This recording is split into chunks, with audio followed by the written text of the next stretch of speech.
Allô l'huile, bonjour à tous. Aujourd'hui, pour pas changer, discussion sur Oro, mais là, petit angle un petit peu différent de l'accoutumée. J'ai donc rencontré, bref, je suis allé faire des courses et je suis tombé donc sur un youtubeur ainsi qu'un très connu dans le, comme vous dites, le feed game français, ainsi qu'un voyou, ancien voyou, je pense, à moins que, français, connu aussi, sur YouTube, entre autres. Et donc, c'est génial. Génial, génial. Si je puis dire, à l'accoutumée, j'ai discuté, j'ai donc parlé de Oro, et ça a été tout bonnement génial de chez génial. Euh, je voulais avoir, entre guillemets, le point de vue du dopé, de l'homme, en tout cas de ce monsieur du feed game qui pratique le dopage et qui peut en parler en connaissance de cause. Et de l'autre côté, je voulais aussi avoir le point de vue du voyou qui a dealé, soit dit en passant, et je ne sais pas s'il a consommé, ça c'est autre chose. Mais donc, deux points de vue complètement différents. L'un donc qui était basé sur la pratique sportive, voire même pratique sportive, voire qui avait des connaissances en termes de pratique sportive et pratiques dites esthétiques, et l'autre par rapport au vécu. Donc, commençons donc par celui qu'on pourrait dire être un entraîneur. Ça a été génial. Ça a été intéressant, mais le fait est qu'il m'expliquait, à un moment donné, l'homme me dit, écoute, tu dois laisser de côté, il n'y a pas matière à devoir comprendre. Des gens réagissent avec leur logiciel pour pouvoir vivre leur vie au quotidien, pour pouvoir vivre les vies. Euh, Exemple bateau et bidon. Vous allez dans un pays étranger, pas de pognon, pas de famille, rien du tout, vous y rendez. Et je reprends plus ou moins ses propos. Y a-t-il une raison? Y a-t-il quelque chose qui fait que? Euh, voilà, la volonté. C'est comme ça que je perçois et je comprends ce que l'homme m'a dit. Quoi qu'il en soit, ça a été génial. Petite chose, je ne vous révèle je ne vous donne pas les noms parce que bon, malencontreusement, nous sommes dans un monde assez, je ne dirais pas bizarroïde, mais bon, c'était une conversation entre quatre yeux, six yeux compte tenu que ces messieurs étaient là et d'autres personnes ici.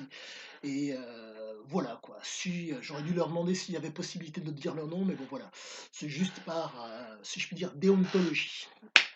Et ça a été génial. Donc quand vous avez un type qui s'entraîne, qui prépare des gens, qui vous parle de ce qu'il vit, c'est intéressant. Le fait est que j'aurais voulu avoir son avis par rapport aux substances de cocaïne, cocaïne et marijuana et hongo.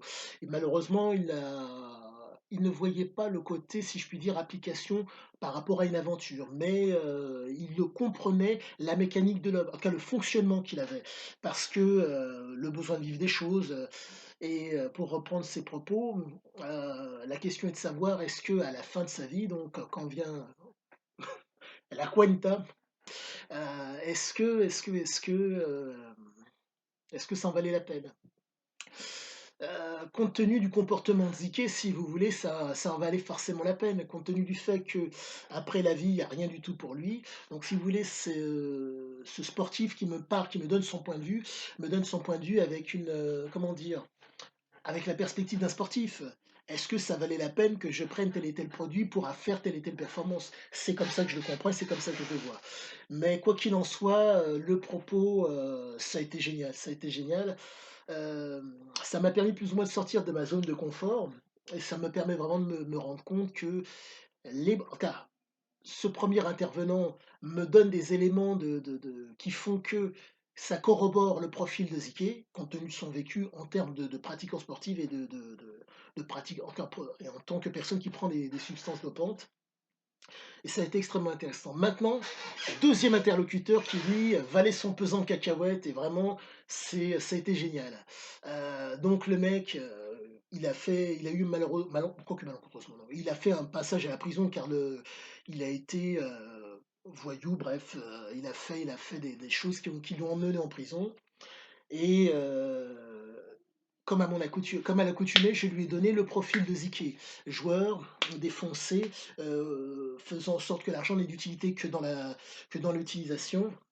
Et ça a été génial. Ça a été génial de chez génial parce que le profil que je vous donne habituellement, il a pu me le redonner.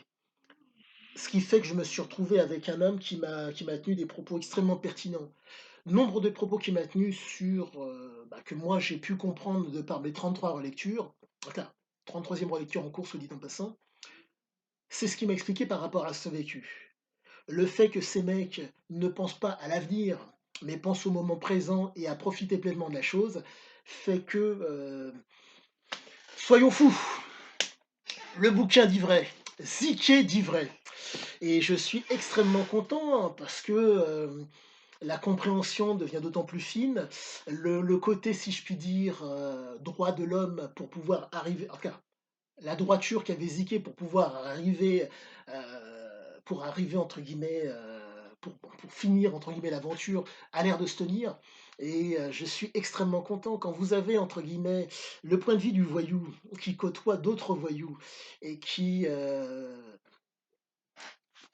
dans des circonstances où la marginalité permet de faire la différence, dans des zones où la loi n'a pas cours et où le fait d'être un marginal avec la mentalité, dans le cas de Ziké, d'une mentalité d'exploiteur, fait que le propos a l'air de se tenir, le propos a l'air tout à fait de se tenir, et quand vous avez un voyou que vous ne connaissez pas, j'ai l'impression qu'il n'a pas lu le bouquin, mais qui vous parle de sa vie, et qui bizarrement, quand il vous parle, vous me direz, est-ce que ce sont des biais cognitifs? Je n'en sais rien, mais force est de constater que le propos a l'air de se tenir.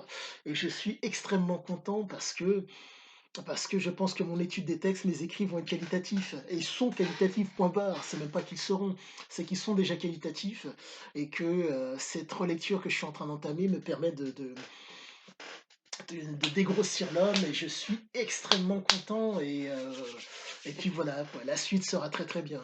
Et voilà, voilà, voilà. Donc, voilà. Très bonne vidéo, très bon moment passé avec ces messieurs qui m'ont donné des éléments de compréhension en plus sur mon texte. Je suis extrêmement content. La prochaine vidéo que je vous ferai, je pense que ça sera sur la cocaïne par rapport à Ziki.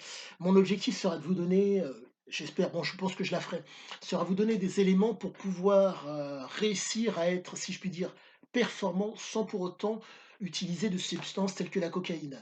Et je pense avoir trouvé, en tout cas, je pense avoir trouvé une voie qui va faire la différence. Je vous en ai donné plus ou moins des prémices dans d'autres vidéos qui ont pour sujet les massages, et je vais développer d'autant plus la chose. Sachez que je pense qu'il y a quelque chose à faire à ce niveau-là. Euh, Petit prémisse que je vous donne pour que vous puissiez comprendre ce qu'il en est.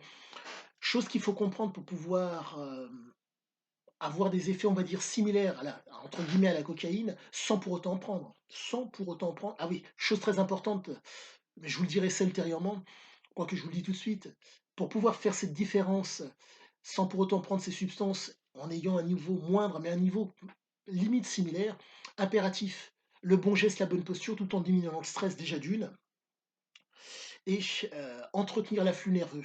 Je vous en parlerai ultérieurement, voire même je vous laisserai quelques vidéos sur les massages, des petites choses anodines. Et je développerai ça dans une autre vidéo. Sur ce, voire même peut-être pour demain. Sur ce, je vous souhaite une excellente fin de journée et sachez que c'est génial. À bientôt et